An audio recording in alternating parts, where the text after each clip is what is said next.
저희들이 이제 51단계 오늘 10번부터 하겠습니다. 예수님의 생애와 행적은 52단계로 되어 있습니다. 이번 단계하고 다음 단계 가면 끝나게 되겠고요.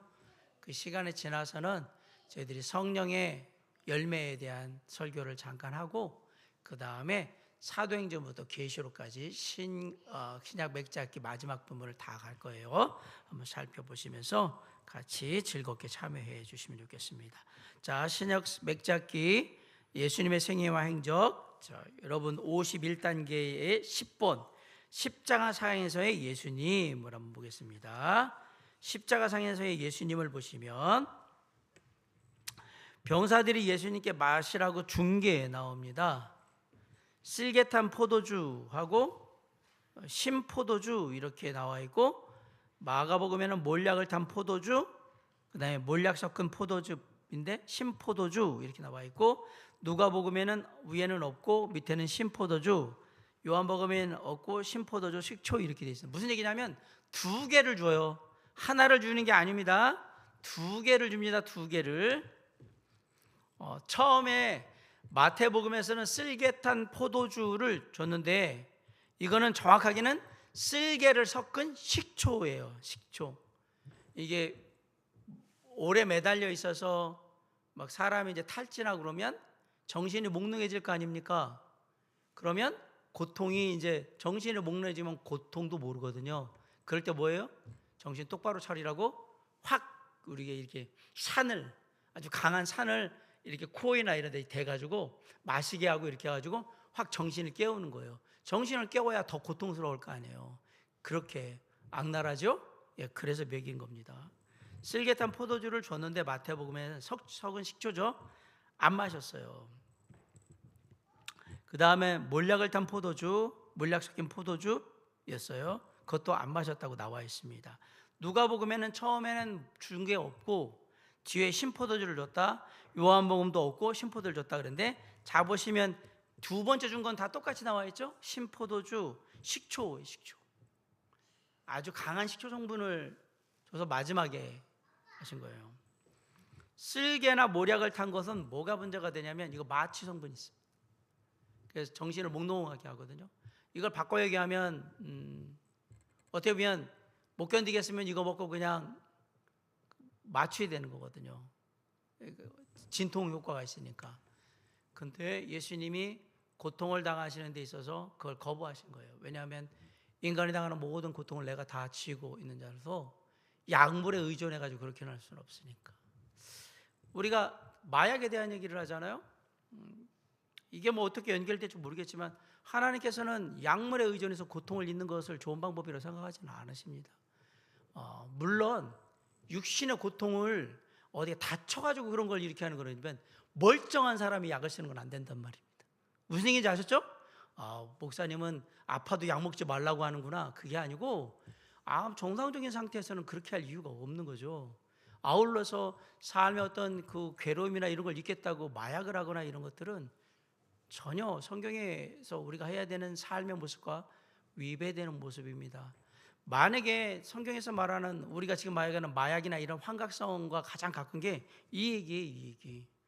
근데 그걸 받지 않으시거든요. 예수님은 삶의 고통은 고통대로 받아야 된다고 생각하시는 것이고요.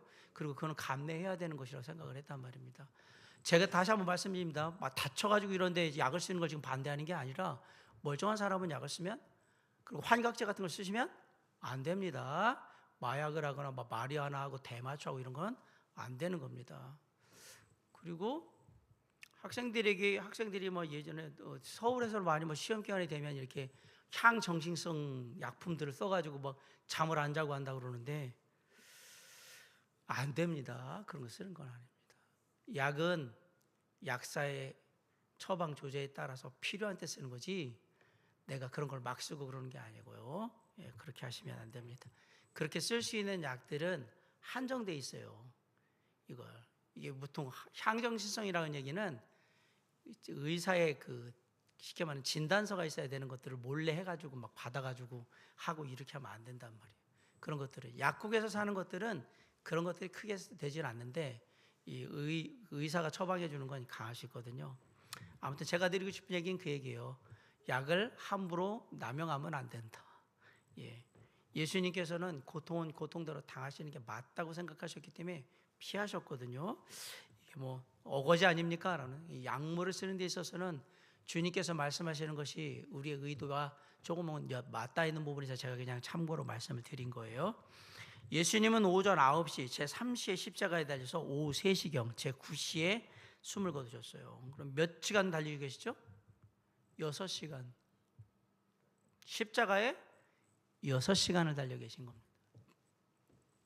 특히 성경은 낮 12시부터 3시까지 그 오후에 들어갈 때 그 3시간이 극심한 고통 가운데 시달리셨다고 기록하고 있습니다.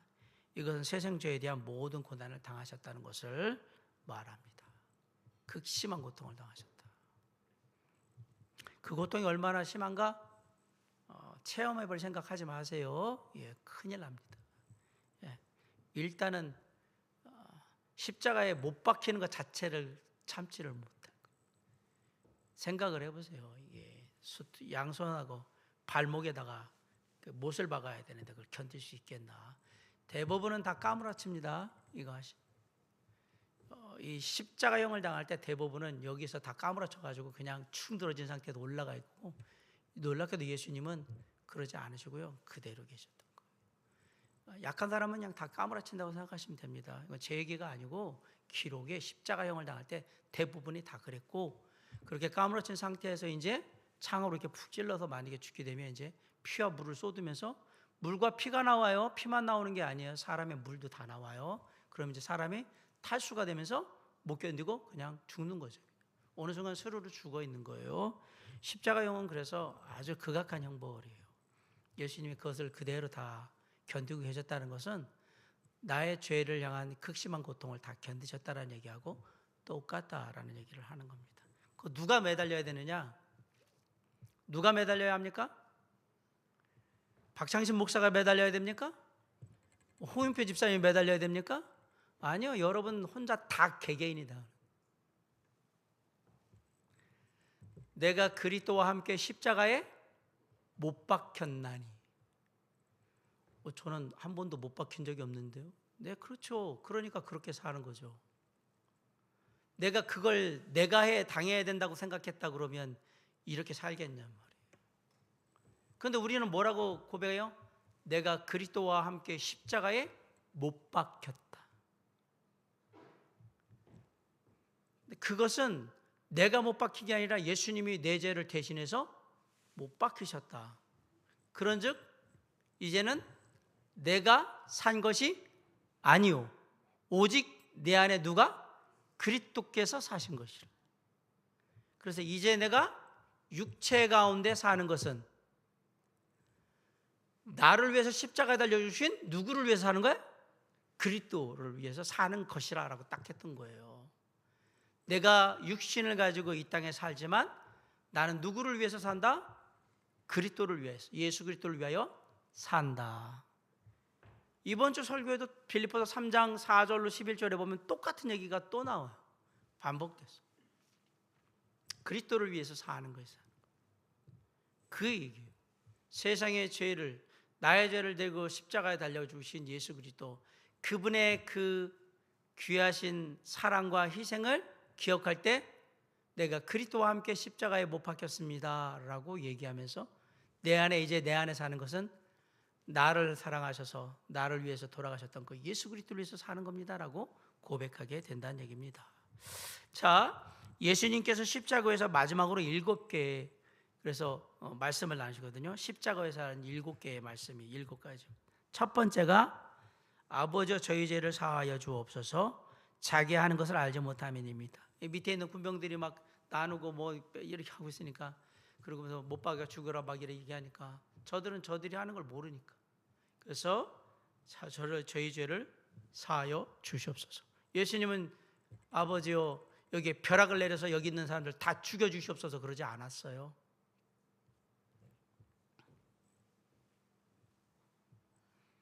자기 하는 것을 알지 못함. 그렇죠. 죄인의 기본적인 본성 중에 하나가 뭐냐면 자기가 죄인인 걸 몰라요. 그래서 죄인인 거예요. 그 죄를 깨닫게 하는 게 뭡니까? 말씀. 성경은 뭐냐면 율법은 죄를 깨닫게 한다. 그 율법의 죄를 깨달은 사람들은 누구한테 간다고 했습니까? 그리스도에게 가는 거잖아요. 그게 갈라디아서라니까요. 제가 계속 얘기하잖아요. 율법을 통해서 죄를 깨달은 자는 자신을 죄로부터 자유케 하기 위해서 누구한테 가냐면 그리스도에게 가는 거예요. 그래서 율법은 우리에게 유익하다. 왜? 우리의 죄를 깨닫게 하고 우리를 예수 그리스도께로 인도하니까. 이렇게 살아야 된다, 저렇게 살아야 된다는, 그래서 우리에게 유익하단 말이에요. 아, 나 이거 못하는구나, 안 되는구나, 살려고 해도 그게 마음대로 되는 게 아니구나. 그래서 나에게는 이렇게 살기 위해서는 무엇이 필요하다? 하나님의 도우심, 은혜가 필요하다. 그래서 예수 그리스도가 내게 필요하다. 그 얘기를 하는 거죠. 그 얘기입니다. 내가 진실로 네게 이르노니 오늘 네가 나와 함께 낙원에 있으리라. 누구한테 한 얘기입니까? 11번에 나오는 구원받은 강도에게 한 겁니다. 두 명의 강도가 있었죠. 하나는 요걸 뒤립다 얘기하면서 예수님한테 네가 뭐 왕이라며, 메시아라며, 내려가봐, 우리 살려줘봐, 막 난리를 쳤겠죠. 저는 옆에 있을 때 뭐 얘기할 때 뭐 얘기하는데 그거를 야, 뭐 이런 식으로 안 했을 거라고 생각해요. 아주 가진 욕설과 험한 얘기를 막 했을 겁니다. 성경은 차마 그런 얘기를 못 씁니다. 그러니까 이렇게 쉽게 말하면 뭐 네가 내려가 봐라 막 이렇게 했겠지.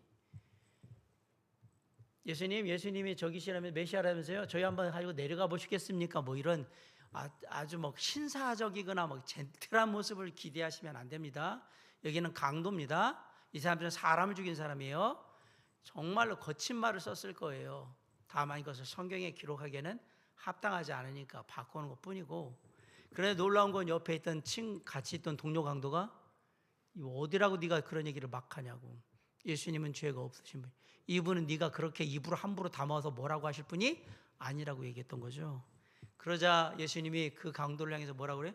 주여, 주님이 가실 때 누구를 기억해달라고?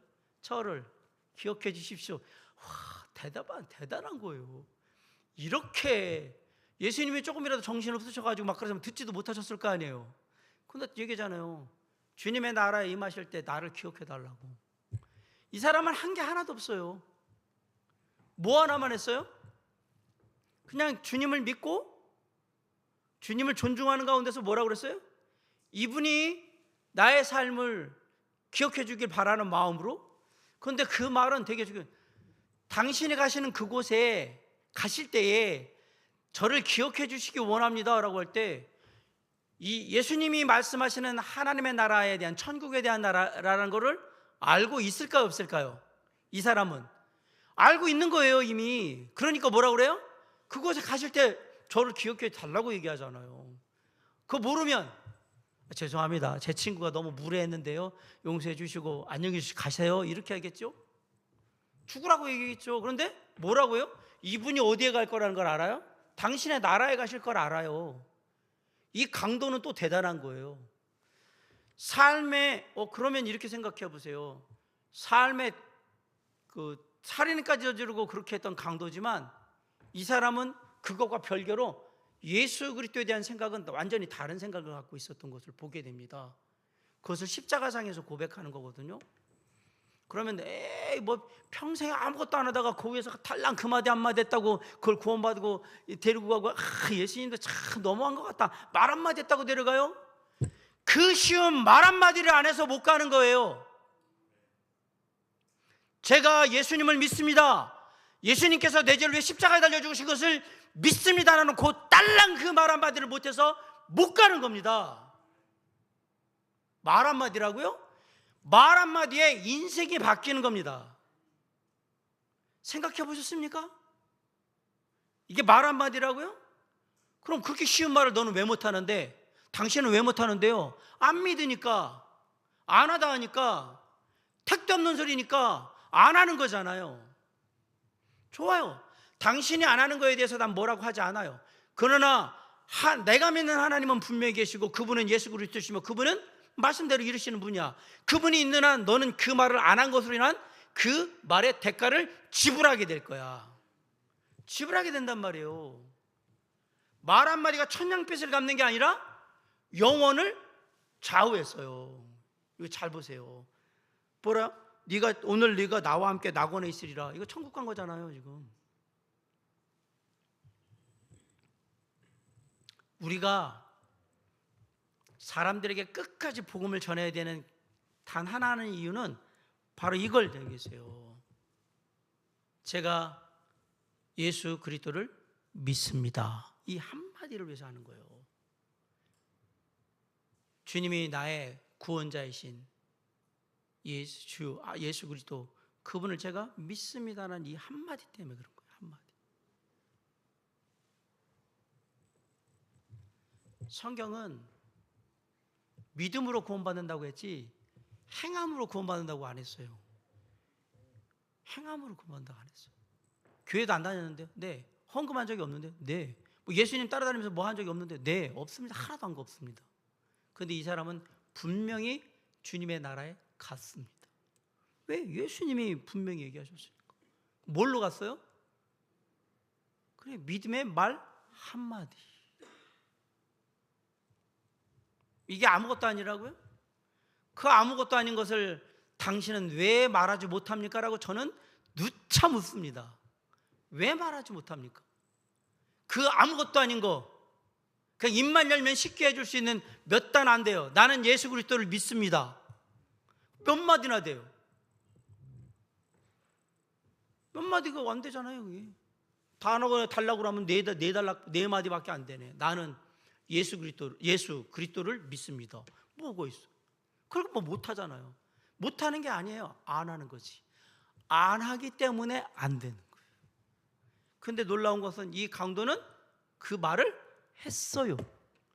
했기 때문에 천국에 간 거예요. 낙원에 간 거예요. 자, 사람이 마음으로 믿어 의에 이고 뭐로 시인하여 구원에 이른다? 입으로 시인해서 구원에 이르잖아요. 자, 성경에 틀린 게 어디 있어요? 그대로 얘기하잖아요. 믿으니까 얘기하잖아요. 믿은 대로. 그럼 여기서 우리가 구원받은 강도는 예수 그리스도의 나라와 예수 그리스도에 대해서 믿었다라는 사실을 알게 되는 거죠. 그래요? 여기 이 사람이 얘기한 것이 이미 그 얘기를 하잖아요. 주님이 확증을 해주잖아요.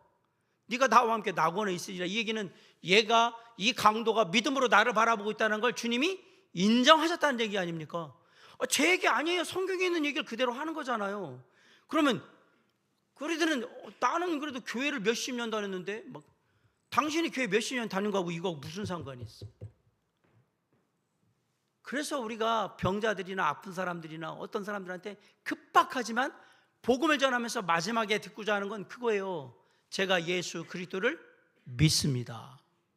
그 믿음의 말 한마디를 위해서 우리가 기도하고 그들에게 최선을 다하면서 복음을 전하고 그렇게 하는 거예요.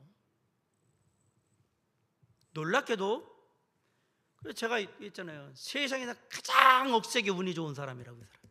운이 좋다고 우리는 운이라고 얘기하는데 이 사람에게 있어서는 그렇죠. 뭐 어떻게 보면 인간적으로 볼 때는 운이 좋은 거죠. 옆에 예수님이 계신 것부터가 그렇죠. 이 상황에서 예수님을 만날 수 있는 사람은 아니잖아요. 그렇죠? 평상시 같았으면. 그런데 만났어. 어디서? 십자가에서 만났어. 십자가 동기네? 얼마나 좋아요. 여기서 얘기해가지고 낙원으로 갔어요. 가만히 생각해 보니까 예수님을 만난 대부분의 사람들이 다 믿음으로 구원받고 믿음의 약속들을 축복을 받고 다 이랬어요. 직접 만난 사람들 대부분 그랬어요. 그런데 놀랍게도 성경에 예수님을 직접 만났음에도 불구하고 정말 속된 말로 더럽게 복 못 받고 은혜 못 받은 사람도 있어요. 누굴지 아십니까? 누굴까요? 바리새인들, 서기관들, 이런 사람들은 직접 만났는데도 불구하고 더럽게도 축복 못 받고 아무것도 안 됩니다. 왜 그랬을까요? 그 마음에 믿고 싶은 마음에 일도 없고 그 마음에 어떻게 하면 이 녀석을 처리할까만 생각하는 그 악하고 부정적인 마음만 있기 때문에 아무것도, 여러 번을 만날 수 있었고 얼마든지 만날 수 있었는데도 불구하고 안 되는 겁니다. 그러면 잘 생각해 보세요. 이 사람이 과연 예수 믿을 수 없어서 안 믿는 걸까? 아니요. 믿기 싫어서 안 믿는 거겠지요. 저도 예수 믿기가 싫었지 예수 믿을 수 없었던 거 아닙니다. 저는 예수 믿기 전에 예수 믿기가 싫었어요. 교회 가기 싫었어요. 차라리 내가 절을 다니고 말지 이랬던 사람이란 말이에요. 그건 내가 믿기 싫었던 거지 믿을 수 없는 상황이 있었던 건 아닙니다. 아마도 병원에 중환자실에 누워있거나 이래서 가실 수 없거나 그런 걸 들을 수 없는 사람들은 이런 사람이면 믿을 수 못하는 상황이라고 인정할 수 있겠지만 멀쩡한 사람이 왜 아무것도 못해? 교회도 올 수 있고 가서 누구한테 들을 수도 있고 주변에 그렇게 얘기하는 사람이 다 있을 텐데, 자, 마음의 문제라는 사실입니다. 마음으로 믿어서 의에 이르는 겁니다. 행위로 구원받는 게 아니기 때문에. 그 얘기 또 할 거예요. 입으로 그 마음의 믿음을 시인하면 되는 거예요. 제가 믿습니다. 예수님께서 내 죄를 위해 십자가에 달려 죽으신 것을 믿습니다. 뭐가 어려워? 근데 이게 죽기보다 싫은 거죠. 그러면 안 합니다. 죽기 전에라도 하면 다행인데 안 하면 방법이 없습니다. 그래서 복음을 전하는 여러분의 발걸음은, 입술은 너무너무 소중한 겁니다. 우리가 해야 할 바는 그 사람이 믿느냐 안 믿느냐가 아니에요. 우리는 전하는 것까지가 우리의 책임이고 나머지는 누가 하시냐면 성령이 하시는 일이란 말이에요. 그래서 우리가 전하지 못하면 그 책임에 괴로워하는 거예요. 내가 한마디라도 분명히 얘기해 줬어야 되는데, 예수 믿으라고, 예수님이 우리의 모든 죄를 용서하셨다고, 그리고 그 예수님이 믿는 자에게 하나님의 자녀가 되는 권세를 줬고 하나님의 자녀는 마침내 하나님의 나라 천국에서 주님과 함께 영원히 살 거라는 그 짤막한 복음조차도 못 전해줬기 때문에 그거에 대한 책임이 우리에게 있다라고 하니까 우리가 괴로워하는 거지. 우리가 전했으면 그 다음에 믿고 안 믿고는 그 사람의 영역입니다. 우리의 영역이 아니고요. 그리고 성령의 영역이에요. 우리가 전했다면 둘 중에 하나일 거예요. 하나님께서 예정한 자는 구원받을 거고요. 그럼에도 불구하고 양심의 그 모든 것들을 받아들이지 않는 사람은 그대로 남을 겁니다. 그러면 우리가 할 일은 뭐냐? 복음을 전하는 것까지. 그게 우리가 해야 할 일이다. 3번, 여자여 보소서 아들이니이다. 보라 네 어머니라. 이거 누구한테 한 얘기입니까? 요한한테 한 얘기입니다. 요한이 옆에 있었거든요. 이는 사랑하는 내 제자라. 요한한테 한 거예요. 요한은 요한복음을 쓸 때 요한이라는 말을 한 번도 안 씁니다. 뭐라고 하냐면 자기를 사랑하는, 예수님이 사랑하시는 제자 이렇게만 얘기합니다. 요한은 되게 겸손한 사람이에요. 그래서 자기를 드러내기를, 예수님이 이런데 자기를 드러내는 게 되게 좋다고 생각하지 않았어요. 그걸 하나님은 요한복음을 쓰는데 그대로 사용해서 요한은 자기가 누군지 표현을 안 해요. 근데 예수님을 사랑하시는 제자 그러면 이 사람은 요한한테 맡긴 거예요. 여자여 보소서 어머니를, 여기가 아들이니까 이 땅의 삶을 사는 동안 요한이 잘 돌봐줄 겁니다. 그러면서 보라 네 어머니라. 혈육의 어머니를 맡기죠. 누구한테? 사랑하는 제자에게. 이 믿음 안에 이제 가족이죠. 그렇게 맡깁니다. 참 재미있는 것은 주님께서 이 땅에 남은 어머니, 가족들에 대해서 무심하지 않으셨다는 사실을, 이게 십자가에서 이런 거 챙길 만한 정신이 있으신가, 이 생각이 안 드시나요? 근데 이 사건을 이렇게 톡 봤을 때 누가 보였다는 얘기입니까? 어머니가 보였던 거예요. 어머니 마리아가. 그리고 그 어머니 마리아는 상상해 보세요. 아들이 이러고 있어요. 십자가 달려서. 어떤 모습일지가 상상이 되죠, 그죠?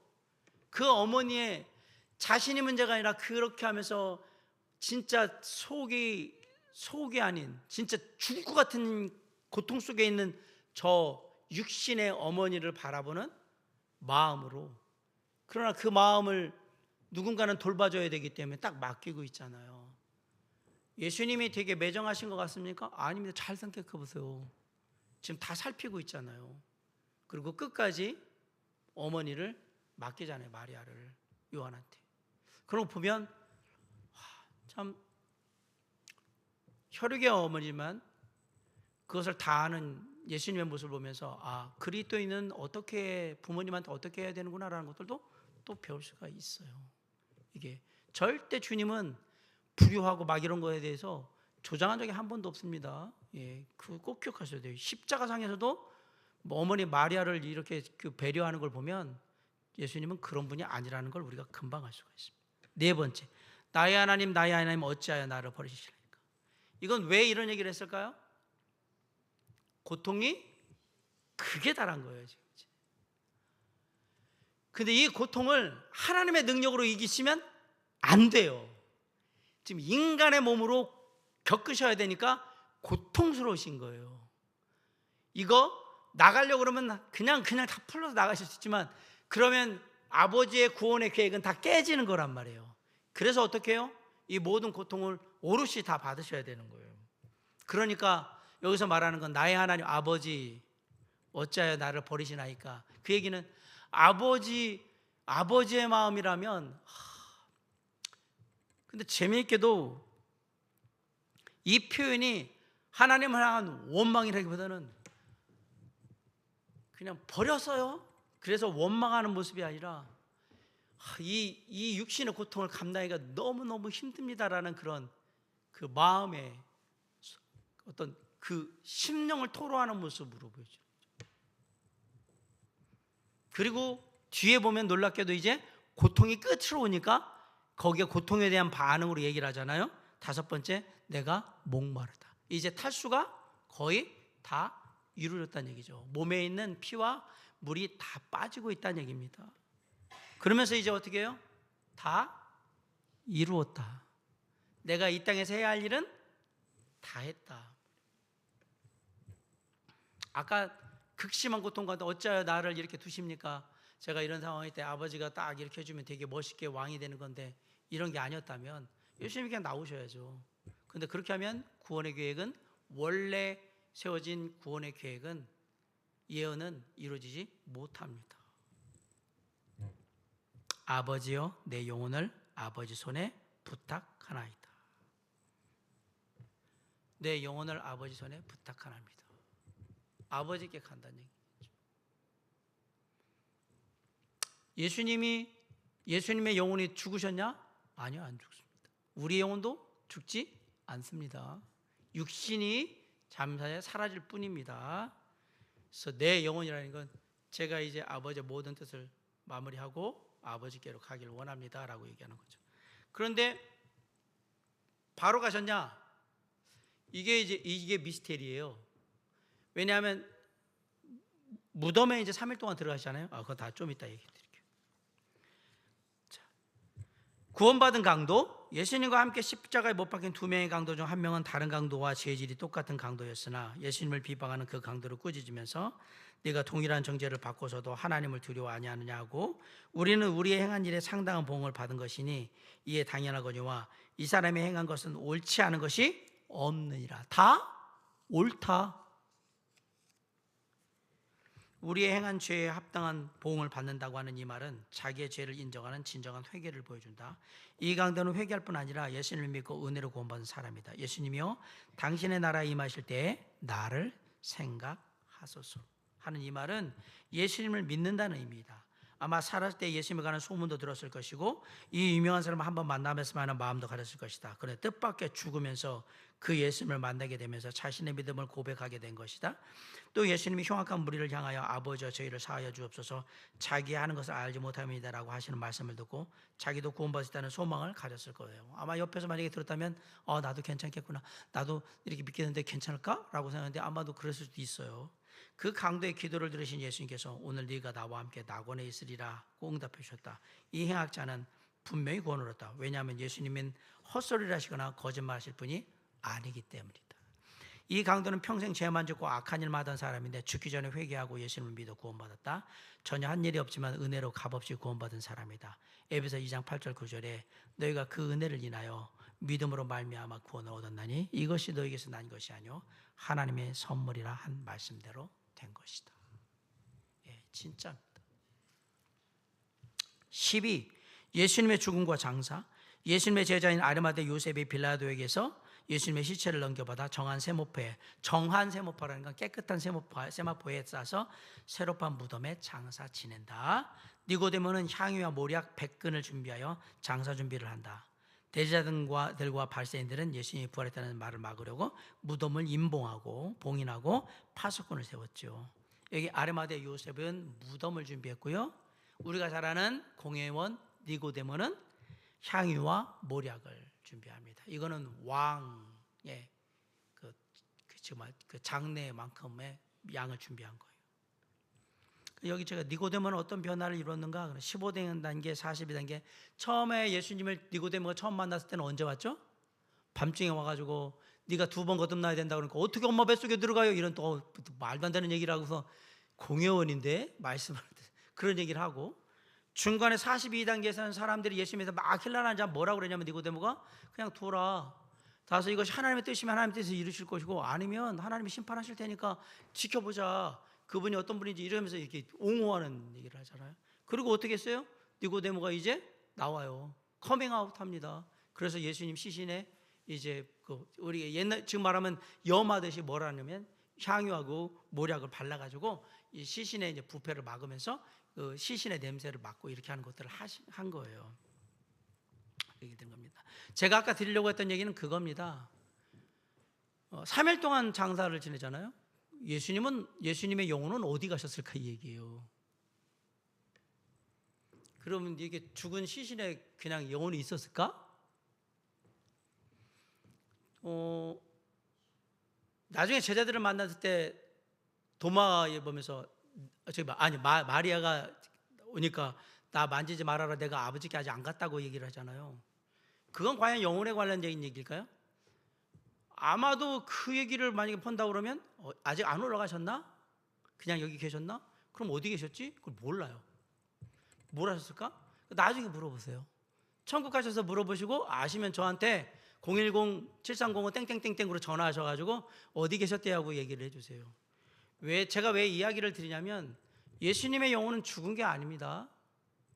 육신이 십자가에 못 박힌 거지 육신이 죽은 걸 갖고 영혼이 다 죽었다고 살리시면 안 돼요.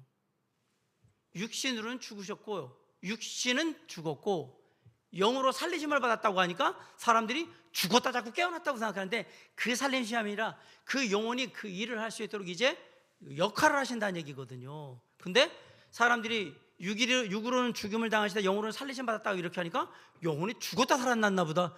영혼은 죽다 살아나지 않습니다. 여러분이 죽어도, 믿는 자가 죽어도 영혼은 죽지 않습니다. 우리는 그냥 잠자고 가는 거예요. 그냥. 그렇기 때문에 예수님의 영혼이 과연 나의 영혼을 받으십시오라는 말은 맞고요. 주님이 과연 무엇을 하실까 이것에 대해서는 아무도 몰라요. 그런데 그 얘기를 하시는 분들 중에 많은 분들은 옥에 가셔서 예수 그리스도의 그 사망 권세를 이기시는 그것을 선포하셨다라고 얘기하는 거예요. 이 3일이 그때가 그 시간이었을 거라고 얘기하시는 겁니다. 예수님이 옥에 있는 영혼들에게 전하시잖아요. 당신의 살아나심을 전하시잖아요. 쉽게 말하면 당신이 이 사망과 죽음의 권세를 이기셨다라는 걸 전하시잖아요. 이때가 이때라고 얘기하시는 게 맞을 거다 이 얘기를 하는 겁니다. 예. 시간적인 타이밍에서는 그때가 맞을 거다라는 겁니다. 그리고 나서 육신을 가지고 변화된 모습으로 부활하신 모습을 나타나는 건 마리아 그리고 빈 무덤 이때 사건. 그럼 빈 무덤이 됐을 때 언제 일어나셨을까? 더 먼저 오실 거란 말이에요. 그렇죠? 그때 깨어난 게 아니라 이미. 그러면 우리가 알 수 있는 거예요. 이게 예수님이 거기 3일 동안 안 계셨을 가능성이 얼마인지 모른다니까요. 분명한 건 그렇게 죽으신 게 아니란 얘기예요. 그냥 누워가지고 영혼도 죽어서 막 이렇게 있는 3일 동안 있는 상태가 아니고 시신만 3일을 있는 거죠. 육체의 껍데기만 3일을 있는 거고 예수님은 이미 뭔가를 하고 계셨을 텐데 옥에 가셔서 그 전하신 일이나 나머지 것들이 어떤 일들을 하셨을 때 그것에 대해서는 나와 있는 상황들이 많지 않기 때문에 우리가 모르지만 영혼이 죽었다 살아나고 막 그런 일은 아니라는 걸 참고로 하시고 예수님의 죽으심이 육신의 죽으심만 우리가 갖고 있는 인간의 육신만이 시신을 담는 거지 영혼이 죽는 건 아니라는 사실을 기억하셔야 됩니다. 참고로 영과 혼은 시간과 공간의 제약을 받지 않습니다. 보이지 않는 것들은. 그러기 때문에 달라진 거예요. 나중에 변화된 예수님의 육신의 몸을 갖고 있는 모습도 완전히 바뀌었던 건 우리가 나중에 부활할 때의 모습이 그 모습이 될 거라고 얘기하는 예시라고 얘기하니까 다음 주에 한번 그런 부분들 얘기를 좀 하기를 원하고요. 오늘 제가 드리고 싶은 얘기는 그 얘기입니다. 아까 구원받은 강도의 얘기의 연장선상에서 한마디지만 그 한마디가 영원한 삶을 바꿨듯이 우리 주변에 많은 사람들이 단 한마디로 인생의 모든 삶이 다 바뀔 수 있어요. 저는 예수 그리스도를 믿습니다. 이 한마디로. 우리 주변에 믿지 않는 사람들에게 우리가 들어야 될, 듣고 싶은 마지막 한마디는 그 얘기예요. 나는 예수 그리스도를 믿습니다. 우리의 죄를 대신 지고 십자가에 달려 죽으신 그 예수 그리스도, 그분이 나의 구원자이시자 나의 주인이라는 사실을 성경대로 믿는다는 그 고백 한마디. 그 고백이 우리 주변의 가족들과 친구들과 동료들과 이웃들의 한 사람이라도 더 내 귀에 들려질 때까지 우리 주 예수 그리스도의 은혜의 복음을 전하는 일에 함께하는 우리 모두가 될 수 있기를 주님의 이름으로 간절히 축원합니다. 기도하시겠습니다. 사랑과 은혜가 풍성하신 아버지 하나님, 시간 기도합니다. 우리의 부족하고 연약한 삶과 입술을 통해서 복음이 전해지게 하시고 이 복음을 통해 믿지 않는 영혼들이 예수 그리스도를 알게 하시고 만나게 하시며 믿게 하시고 또 그 구원의 믿음을 고백할 수 있도록, 죄인됨을 고백할 수 있도록 역사해 주시옵소서. 그리고 우리와 함께 주님을 찬양하며 예비하고 함께 할 수 있도록 도와 주시옵소서. 선하신 하나님의 은혜 가운데 우리 사랑하는 가족들, 친구들, 동료들, 이웃들 가운데 정말 예수 그리스도를 구원자시오 삶의 주인